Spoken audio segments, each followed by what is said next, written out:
Roma 10 sampai 11, dan bacaan kita sendiri adalah dari Roma 11 ayatnya yang ke-33 sampai 36. Saya mengajak kita membacakannya secara silih berganti. Saya ayat 33, Bapak Ibu Saudara 34, nanti 36 kita bersama-sama membacakannya.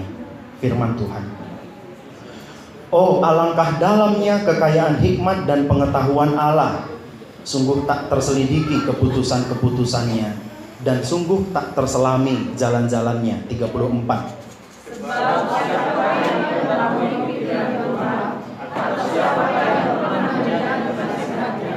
Atau siapakah yang pernah memberikan sesuatu kepadanya sehingga ia harus menggantikannya? Bersama-sama ayat 36.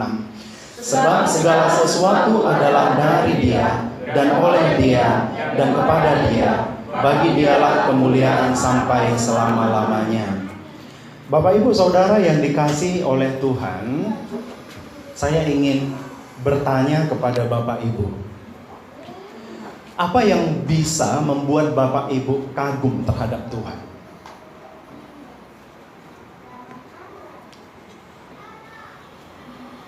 Sepanjang tahun 2019 ini, apa yang membuat Bapak Ibu akhirnya kagum terhadap Tuhan, terhadap Allah kita?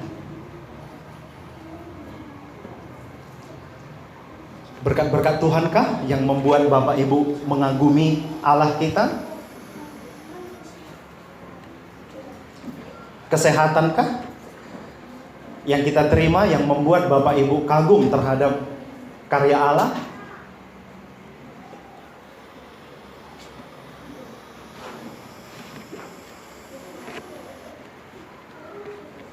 Apa yang direncanakan dan kemudian berhasil dibuat oleh Tuhan, itukah yang membuat kita kagum terhadap Allah?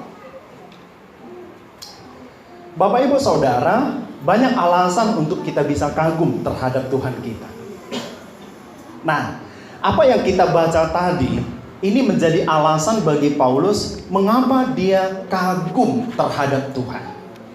Dan kekaguman Paulus terhadap Tuhan itu karena Paulus paham betul bahwa rancangan keselamatan dari Allah itu tidak pernah gagal. Barangkali kekaguman kita terhadap Tuhan, terhadap Allah kita lebih didasarkan pada pengalaman-pengalaman hidup kita.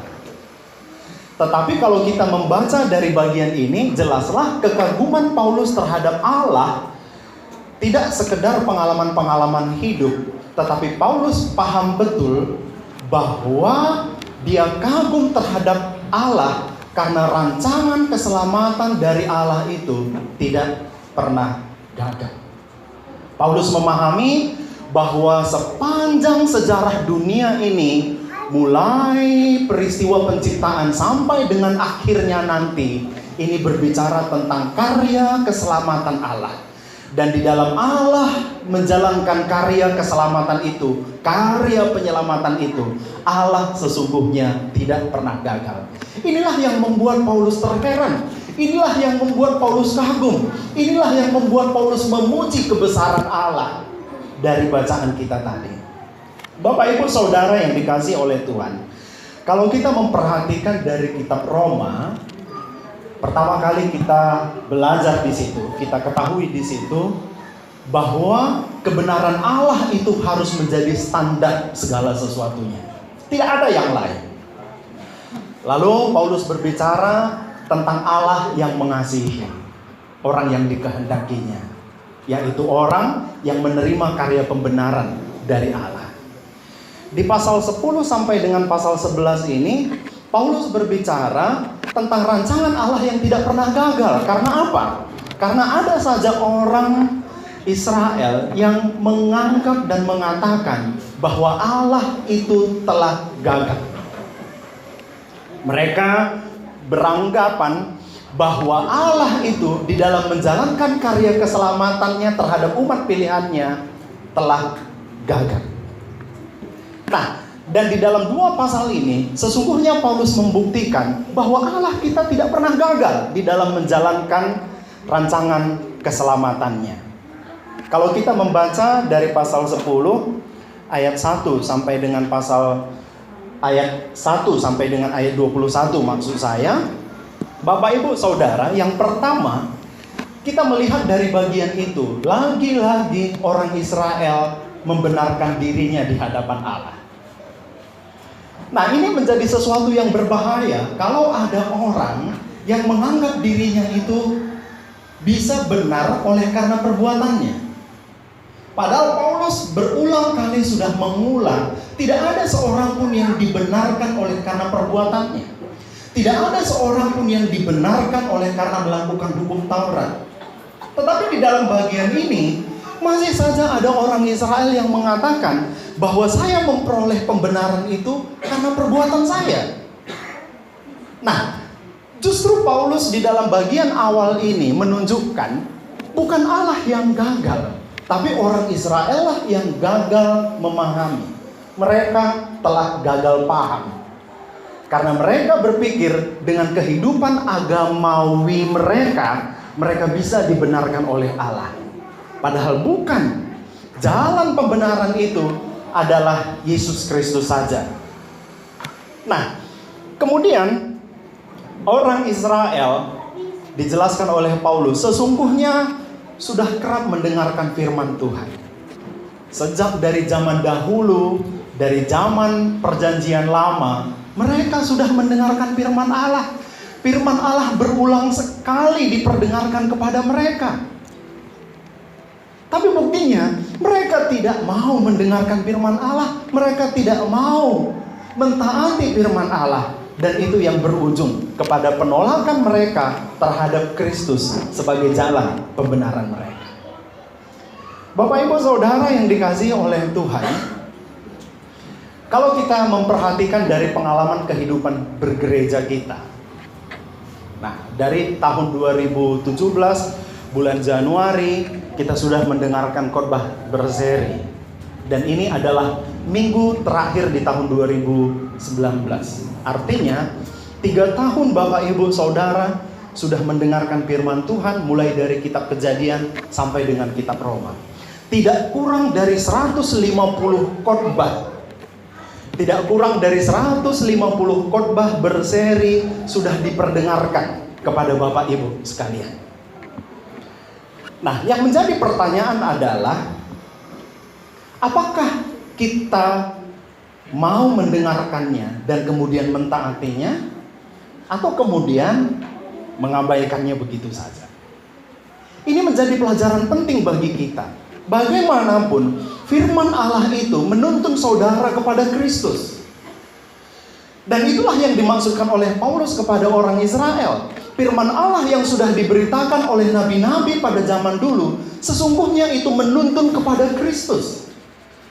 Masalahnya bukan Tuhan yang tidak memperdengarkan suaranya. Masalahnya bukan pada Tuhan yang tidak berfirman kepada engkau, tetapi engkaulah yang tidak mau mendengarkan dan tidak mau mentaati firman Tuhan, sehingga keselamatan itu tidak sampai padamu. Bapak Ibu Saudaraku, jelaslah dari bagian ini Paulus ingin mengatakan, siapa yang gagal? Apakah Tuhan yang gagal atau kalian orang Israel yang gagal? Jelaslah bahwa Tuhan tidak gagal, melainkan kalianlah yang gagal untuk menaati firman Allah. Nah, kemudian Rasul Paulus mengutip pemberitaan dari nabi-nabi. Bukankah sejak di zaman dahulu pun nabi-nabi kerap berfirman kepada engkau, hai orang Israel? Penolakanmu sesungguhnya bukan pada kesempatan ini saja. Sejak dari zaman dahulu engkau mengeraskan hatimu. Sejak dari zaman dahulu engkau sudah menolak firman Allah yang disampaikan oleh nabi-nabi. Jadi kesalahan itu bukan terletak kepada hamba Tuhan. Kesalahan itu bukan terletak pada sang nabi yang memberitakan firman Tuhan. Kesalahan terletak pada engkau yang tidak mau merespon firman Tuhan. Nah, saudaraku, jelaslah dari bagian ini, bagi Rasul Paulus bukanlah hal yang mengejutkan kalau orang Israel akhirnya menolak Kristus. Karena Paulus sudah menyadarkan mereka bahwa penolakanmu ini sesungguhnya sebagai sebuah puncak dari penolakanmu terhadap firman Tuhan yang diberitakan sejak dari zaman dahulu. Jelaslah bahwa sejak dari zaman dahulu engkau mengeraskan hatimu untuk tidak mau mendengarkan firman Tuhan dan tidak mau mentaati firman Tuhan. Nah, saudara, kalau demikian, apakah firman Tuhan gagal kalau keselamatan itu akhirnya tidak sampai kepada orang Israel? Lalu Paulus memberikan uraian lanjutan. Tidak gagal, karena justru melalui penolakan Israel itu keselamatan dinyatakan kepada bangsa lain. Israel menolak karya keselamatan, tetapi Allah tidak gagal. Karena apa? Karena melalui penolakan yang dilakukan oleh orang Israel, nyatanya keselamatan itu diberikan Allah kepada bangsa lain. Nyatanya keselamatan itu terbuka kepada kita, di mana kita bukanlah orang Israel. Bapak Ibu Saudara yang dikasihi oleh Tuhan, kegagalan manusia, kegagalan orang Israel tidak dapat dikatakan sebagai kegagalan Allah. Allah tidak pernah gagal. Dan Allah ingin bagaimana supaya semua orang tanpa terkecuali merespon setiap firman yang menuntun kepada keselamatan. Nah, sekarang bagaimana dengan kita?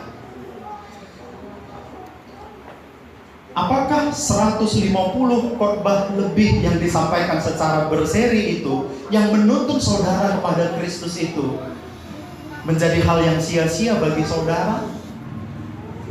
Atau menjadi hal yang begitu bermakna membangun kehidupan saudara, menuntun hidup saudara pada pengenalan akan Kristus, dan menuntun kehidupan saudara bertumbuh di dalam pengenalan akan Kristus itu? Firman Allah tidak pernah gagal. Dan Tuhan ingin satupun di antara kita tidak ada yang gagal di dalam merespon firman Allah itu. Amin. Nah, tahun 2019 ini akan segera berakhir. Ini kita gunakan sebagai sebuah refleksi. Ketika kita akan memasuki tahun 2020, barangkali dalam 1-2 hal kita pernah gagal untuk taat pada firman Tuhan. Barangkali dalam 3-4 hal kita pernah keliru, kita pernah hilaf dalam melakukan firman Tuhan karena ketidaktaatan kita. Ini sebagai sebuah peringatan bagi kita, jangan kita mengulangi kegagalan orang Israel di masa lalu. Kegagalan mereka justru membuat kehidupan mereka tidak menikmati berkat-berkat dari janji Allah. Cukuplah kegagalan Israel itu menjadi sebuah pelajaran penting bagi kita untuk kita tidak mengulangi kegagalan yang sama. Terima firman Allah, responi firman Allah, hidup di dalam firman Allah. Inilah yang membuat saudara menikmati berkat dari janji Allah. Pertama-tama, janji keselamatan dari Allah. Yang kedua, dari pasal 11 ayatnya yang pertama sampai dengan ayatnya yang ke-24. Bapak Ibu Saudara yang dikasihi oleh Tuhan, menarik sekali cara Rasul Paulus berbicara tentang pengalaman kehidupan orang Israel. Paulus berbicara tentang pengalaman kehidupan orang Israel itu, dia melihat dari perspektif yang sangat jauh sampai ke zaman Elia. Ketika Paulus berbicara tentang zaman Elia, ini mengingatkan bahwa orang Israel pada zaman dahulu itu memberontak terhadap Allah, memberontak terhadap nabi-nabi Tuhan, memberontak terhadap hamba-hamba Tuhan. Ketika mereka memberontak terhadap hamba Tuhan, memberontak terhadap utusan Tuhan, bukankah mereka juga memberontak terhadap Tuhan? Bukan hanya sekedar pemberontakan, tetapi mereka membunuh utusan Tuhan. Tidak tanggung-tanggung. Pemberontakan itu mereka nyatakan dengan membunuh orang yang diutus Tuhan. Itu yang terjadi. Hanya Elia lah yang tinggal pada waktu itu, dan Elia pun ingin dibunuh oleh orang Israel. Hai orang Israel, lihatlah pemberontakanmu sejak masa lalu. Tidakkah engkau sadar bahwa engkau itu sesungguhnya adalah bangsa yang pemberontak sejak masa lalu? Lalu Tuhan pada waktu itu memberikan satu kekuatan kepada Elia, sebagaimana yang dicatat oleh Paulus di dalam bagian ini. Elia, lihatlah bahwa ada 7.000 orang yang tersisa yang tidak menyembah Baal. Apa yang dimaksudkan oleh Paulus tentang umat yang sisa ini? Bagi Rasul Paulus, sesungguhnya tidak semua orang Israel gagal. Dari antara banyak orang yang gagal, ada orang yang tersisa dari umat pilihan Allah, yang dari umat yang sisa ini Tuhan bisa membangkitkan umat ini. Ada saja orang-orang yang tetap mau mentaati Allah. Di tengah banyaknya orang-orang yang tidak mau mendengarkan firman Tuhan, ada saja kita yang mau mendengarkan firman Allah. Di tengah banyaknya orang-orang yang meninggalkan Tuhan, ada saja orang-orang di dalam sepanjang sejarah yang mau menerima firman Tuhan. Dan bagi Rasul Paulus, Tuhan bisa merancang, Tuhan bisa membuat sebuah desain penyelamatan dari umat yang tersisa ini. Nah, ketika sampai di zaman Paulus pada waktu itu, orang-orang menolak Yesus Kristus. Bahkan orang Israel membunuh Tuhan Yesus. Tetapi menjadi satu penghiburan bagi Rasul Paulus. Bukankah ada orang-orang Israel yang mau percaya kepada Yesus? Bukankah aku pun adalah orang Israel yang mau percaya kepada Yesus? Bukankah orang-orang yang bersama-sama dengan aku, yang melayani bersama-sama dengan aku, orang-orang yang kepadanya aku memberitakan Injil dari orang Yahudi, bukankah mereka pun mau percaya kepada Yesus? Di tengah banyaknya orang-orang yang tidak mau percaya kepada Yesus. Inilah bagi Rasul Paulus umat yang sisa. Dan dari umat yang sisa ini Tuhan bisa berkarya. Banyak orang di luar sana yang tidak memikirkan perkara-perkara itu, perkara-perkara yang sedang kita pikirkan hari ini. Apakah Tuhan gagal?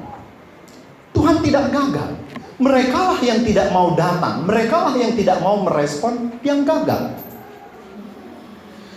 Dan kalaupun kita sedikit, kalaupun kita ini sebagai umat yang tersisa dalam tanda kutip, Tuhan bisa berkarya melalui saudara dan saya. Dan rencana Allah tidak pernah gagal, sekalipun lebih banyak orang yang gagal dibanding orang yang berhasil. Karena melalui umat yang sisa ini pun Tuhan bisa berkarya, menyatakan karya keselamatannya. Nah, bagi Rasul Paulus, umat yang sisa dari orang Israel ini sebagai akar dari pohon zaitun. Akar dari pohon zaitun yang kepadanya dicangkokkan ranting dari pohon zaitun yang liar. Siapa itu? Kita, orang bukan Yahudi. Kita orang bukan Yahudi. Kita dicangkokkan di dalam pohon zaitun yang asli itu, dari umat yang sisa itu.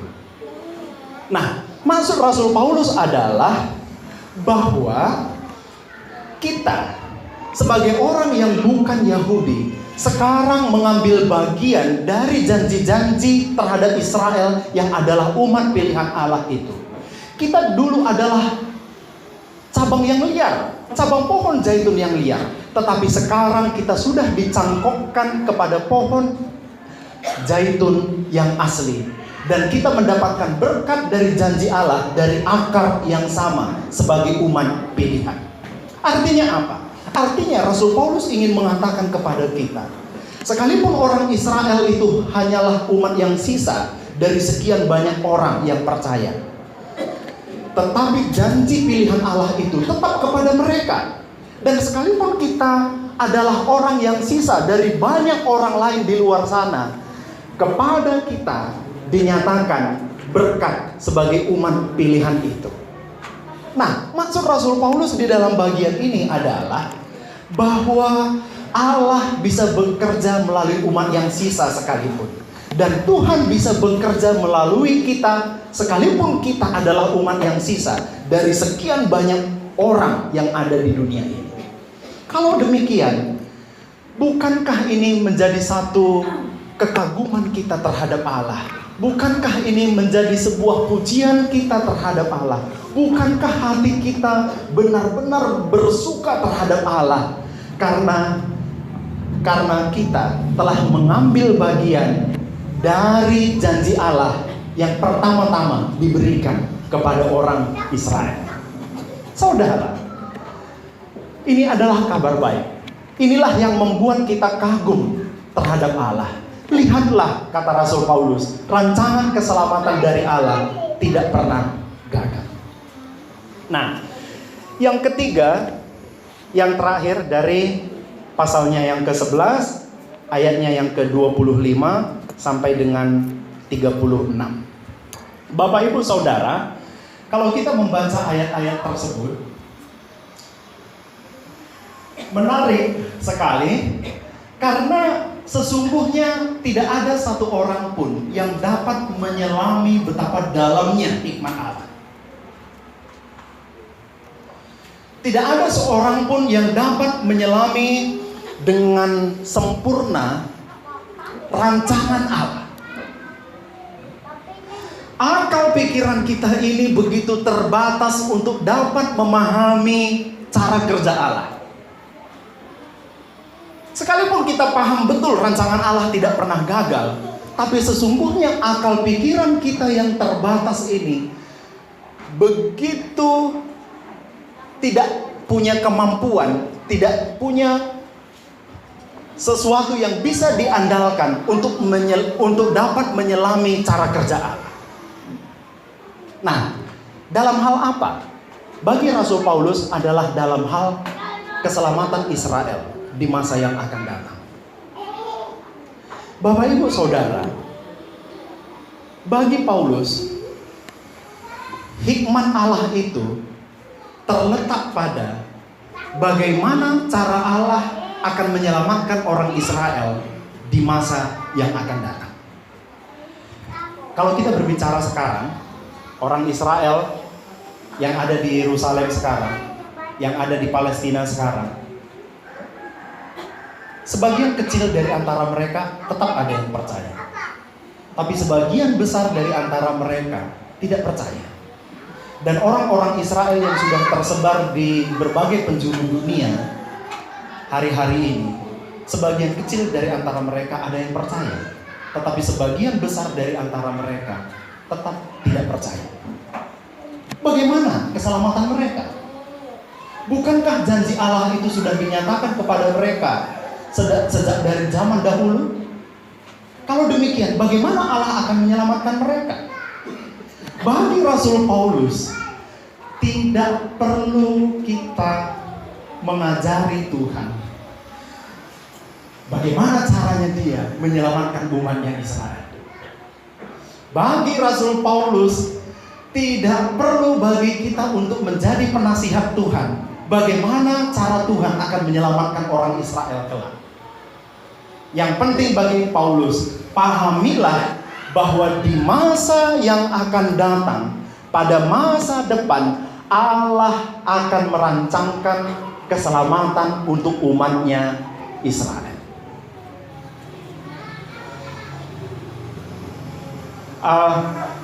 Begini Bapak Ibu, ada saja gereja-gereja tertentu atau orang-orang Kristen tertentu yang berusaha untuk memberitakan Injil kepada orang Israel. Ya, itu tidak salah. Ada saja gereja tertentu atau orang-orang Kristen tertentu yang dalam bahasa mereka ingin memberkati Israel. memberkati Yerusalem. Ya barangkali itu tidak terlalu masalah. Tapi yang menjadi masalah adalah kalau menganggap bahwa mereka mampu dengan cara mereka untuk memenangkan Israel, tidak akan mungkin. Tidak akan mungkin bisa. Karena apa? Karena tentang keselamatan Israel, tentang masa depan Israel, itu ada di dalam kedaulatan Tuhan. Itu ada di dalam hikmat Allah, bagaimana cara Allah menyelamatkan mereka di masa yang akan datang. Tapi satu hal yang gereja harus paham, bahwa Israel pasti akan diselamatkan. Caranya bagaimana? Hanya Tuhan yang tahu. Bagaimana Allah akan melaksanakan karya keselamatan itu kepada mereka. Inilah yang membuat Paulus kagum terhadap Allah, yang membuat Paulus akhirnya memuji kebesaran Allah tentang bagaimana Allah akan merancang penyelamatan itu atas Israel di masa yang akan datang. Nah, Bapak Ibu, apa pentingnya ini bagi kita sebagai gereja? Apa pentingnya ini bagi kita sebagai orang Kristen, sebagai pengikut Kristus? Pentingnya bagi kita adalah kita mengetahui bagaimana cara Allah kita bekerja di dalam sejarah. Ini mengajak kita jangan berpikir hanya tentang pengalaman-pengalaman hidup kita. Kehidupan ini tidak hanya berfokus pada diri kita. Ini mengajak kita untuk berpikir supaya hidup kita pertaruhkan untuk berpusat kepada Allah. Ini mengajak kita untuk berpikir bahwa kehidupan ini bukan hanya soal di sini. Kehidupan ini bukan hanya soal makan dan minum. Kehidupan ini bukan hanya soal pendidikan. Kehidupan ini bukan hanya soal mencari harta, mencari kekayaan. Bukan.